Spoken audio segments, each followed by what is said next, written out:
Riquezas destruídas. Não é nada fácil vermos algo de valor sendo destruído, não é verdade? Ainda que não sejamos presos às coisas materiais, nós precisamos delas. E por precisarmos delas, muitas vezes queremos acumular, queremos ter mais e mais. Ficamos gananciosos, ficamos gulosos e começamos a fazer algo ruim com aquilo que deveria ser muito bom e nos ajudar a ter conforto e contribuir para uma sociedade mais justa. E nesse afã de querer mais e mais, podemos cair no erro de buscar as riquezas a qualquer custo e ficar acumulando-as por puro orgulho, sem nenhum propósito de contribuir para alguém ou para algo maior do que nós. Riquezas assim não são bem vistas pelo Senhor. E quando menos esperamos, Deus vem e sopra tudo embora, destrói as coisas para não destruir a gente. Repare nisso. E ele faz muito bem, porque é melhor ficar pobre na presença de Deus do que rico, agradando o diabo. Hoje, em nossa devocional, vamos começar o livro do profeta Miqueias. E ele denunciou esses erros do povo do Senhor, anunciou uma correção vinda da parte de Deus e anunciou também a restauração de Israel através de um rei que iria governar tudo de uma forma muito mais justa e correta. Bom dia, meus irmãos, a paz do Senhor Jesus, pastor Clodoaldo aqui. Que Deus nos abençoe e nos fortaleça nesse dia tão maravilhoso. A devocional de hoje terá o tema do seguinte: riquezas destruídas. E vamos iniciar no livro do profeta Miqueias, capítulo 1, versículos 6 a 7. Acompanhem comigo a leitura da palavra. Por isso farei de Samaria um monte de entulho em campo aberto, um lugar para a plantação de vinhas. Atirarei as suas pedras no vale e porei a descoberto os seus alicerces. Todas as suas imagens esculpidas serão despedaçadas, e todos os seus ganhos imorais serão consumidos pelo fogo. Destruirei todas as suas imagens, visto que o que ela juntou foi como ganho da prostituição, como salário de prostituição tornará a ser usado. Irmãos e irmãs, a mensagem do profeta Miqueias é como a dos outros profetas da Bíblia. Ele acusa Israel de prostituição espiritual, de ganhos ilícitos através de seus governantes, dos sacerdotes e dos profetas, que usavam uma religião falsa com imagens de esculturas para aumentar seus ganhos e enganar toda a nação. Sem contar que influenciavam todas as pessoas, tanto do reino do norte como do reino do sul de Israel. Miqueias era da parte de baixo, da parte sul de Judá, lá no sul do país, mas profetizou tanto para Samaria quanto para Jerusalém, capitais do reino do norte e do reino do sul, respectivamente. Ele denunciou os erros, apregoou o castigo, mas deu a Israel uma mensagem de esperança, uma mensagem de um restaurador do reino, um rei que viria governar de forma justa e correta. Claro que ele, mesmo sem saber totalmente, estava falando de Jesus, estava falando do Cristo, do Messias prometido, que viria para mudar toda essa história de cultos hipócritas, com mentiras, com idolatrias e muito engano.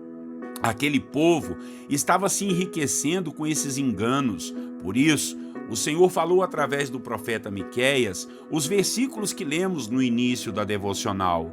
Deus prometeu que iria despedaçar as imagens esculpidas e destruir todos os ganhos imorais. Tudo seria consumido pelo fogo. E conforme já até falamos aqui em outras devocionais, tanto Samaria como Jerusalém foram destruídas e ficaram somente os alicerces à mostra, ou seja, todas as paredes foram derrubadas e ficaram só as suas bases, demonstrando uma devastação total pelos inimigos. Deus acusou o povo de ter ganhos decorrentes de prostituição, tanto a prostituição espiritual como a prostituição física mesmo, pois até no templo do Senhor havia a prática de sexualidade ilícita entre sacerdotes, religiosos, profetas e governantes. Realmente uma luxúria que custou muito caro até mesmo para aqueles que eram inocentes. Suas imagens, seus cultos, seus templos, suas casas, suas riquezas e tesouros seriam todos destruídos pela guerra e pelo fogo. Seus filhos seriam mortos ou levados cativos. E o pior de tudo, quem iria impetrar essa destruição toda eram aqueles que o povo de Israel julgava seus amigos, que fazia até mesmo aliança com eles. Sabe, irmãos, com isso, nós podemos aprender a tomar muito cuidado com a maneira que adquirimos os nossos bens materiais. Devemos tomar muito cuidado com a nossa vida religiosa, a nossa vida espiritual. Devemos adorar e servir somente ao Senhor, o nosso Deus.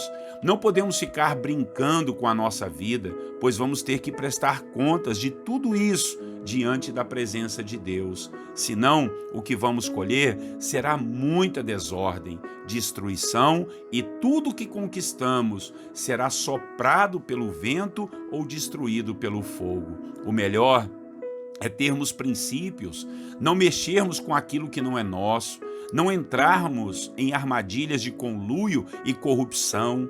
O melhor é nos mantermos em santidade diante da presença de Deus. O melhor é não darmos lugar ao diabo e aos seus demônios, que sempre estão prontos para matar, roubar e destruir. Amém? Que Deus nos preserve na sua presença. Essa foi a mensagem aqui já no primeiro capítulo do livro de Miqueias. E agora nós vamos orar. Vamos colocar diante de Deus a nossa vida, diante dessa palavra, e logo depois, em seguida, nós vamos colocar as nossas vidas diante da presença de Deus, as nossas lutas, causas e dificuldades. Orem comigo. Senhor nosso Deus, muito obrigado por começarmos a ler mais um livro profético, meu Pai, o livro de Miqueias. Deus, um homem do Senhor, meu Deus, usado por Ti para denunciar os pecados de Samaria e de Jerusalém, para, ó Deus, anunciar a destruição, mas que também, ó Deus, foi usado por Ti para anunciar a esperança. Daqui a pouco a gente chega nisso, meu Deus, mas agora nós vimos aqui como Israel estava pecando, ó Deus, se prostituindo, Senhor, ó Deus, ganhando dinheiro de forma ilícita, aproveitando da fé e religiosidade das pessoas, aproveitando daqueles que eram mais simples, influenciando-os a estar longe do Senhor, ganhando coisas de formas imorais, e assim tudo aquilo iria ser destruído. Meu Pai, em nome de Jesus, nós aprendemos a não adquirirmos coisas de formas erradas, meu Pai. Por mais que nós precisemos das coisas materiais, dos recursos financeiros, nós não podemos negociar a nossa fé, não podemos negociar o nosso caráter e a nossa integridade. Ajuda-nos a sermos santos e estarmos firmados diante da Sua presença, termos contentamento com aquilo que o Senhor nos dá e não ficarmos arrumando jeitinhos para adquirirmos coisas ilícitas, meu Pai, porque isso não Te agrada. Não nos deixe perdidos na questão religiosa. Precisamos adorar somente a Ti como nosso Deus único e verdadeiro. Precisamos ter no coração Jesus Cristo como nosso Salvador e o nosso Senhor, e isso nos basta para a salvação.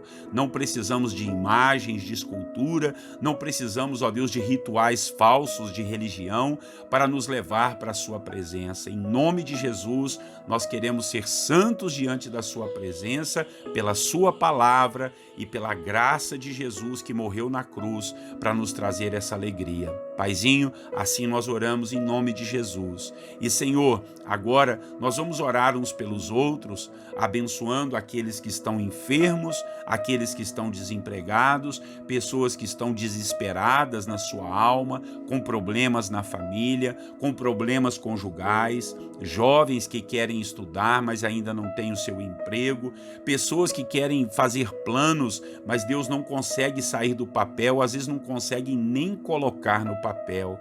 Ajuda, Senhor, para que o teu servo e a tua serva tomem, ó Deus, um juízo, Senhor, diante da sua presença e possam, ó Deus, parar de empurrar as coisas com a barriga, parar de deixar para depois, assumir o que tem que ser assumido, fazer o que tem que ser feito, em nome de Jesus, meu Pai.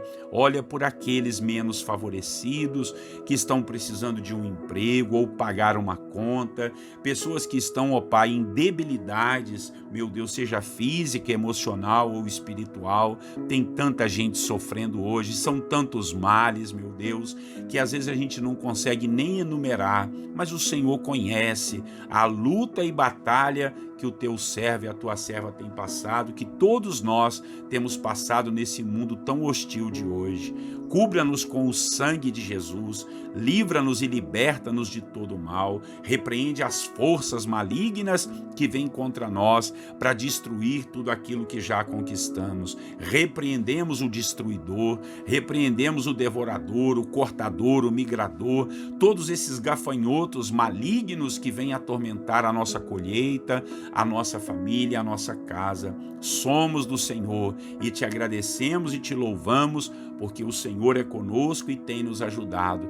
Assim eu oro, assim eu te agradeço, meu Pai. Junto com os meus irmãos, entregamos esse dia diante da presença do Senhor. Tenha misericórdia, ilumina as nossas vidas, não nos deixe cair nas tentações desse mundo, para que a gente seja consagrado somente ao Senhor. Assim oramos e assim te agradecemos, em nome de Jesus, o nosso Salvador. Amém e amém. Amém, irmãos, glória a Deus. Deus seja louvado, louvado seja o Senhor por tudo que Ele tem feito por nós. Quantas são as bênçãos, né, que Deus tem nos dado. Pastor Clodoaldo aqui, todos os dias, 6 horas da manhã, estamos juntos nas devocionais da Bíblia, capítulo por capítulo. Que Deus abençoe você, Deus abençoe a sua família. Tenham todos vocês um lindo dia e eu lhes desejo a paz do Senhor Jesus.